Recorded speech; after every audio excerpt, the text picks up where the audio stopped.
انت اشتهرت ليه يا سويسي؟ والله ما اعرف. انت من وجهة نظرك الناس حابه فيك ايه؟ ما اعرفش وربنا. بتعمل مونتاج للفيديوهات يا سويسي؟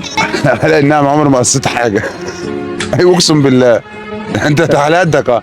بص يا اسطى، هي مش عمليه شطاره ولا عمليه اي حاجه، هي بتبقى عمليه تسهيل من عند ربنا، وكل حاجه ارزاق. كنت لاقي في ناس اشطر مني بكتير، مش قدامي يا حاجه انت كمان يا ناقصه.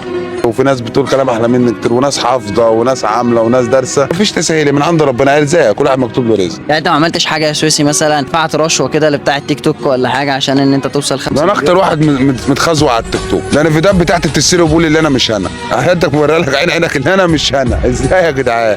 اللي انا مش انا. يعني انا عمري في حياتي ما جريت ورا مشهور ولا حاجه. جريتش ورا الشهره؟ لا عمري ولا لو جريت ورا الشهره هتلاقيني جبت الكاميرا وعملت ومنتجت وبتاع. انا مش في دماغي، انا بعمل الفيديو وبرفعه. مبسوط انك مشهور؟ خايف. خايف من ايه بقى؟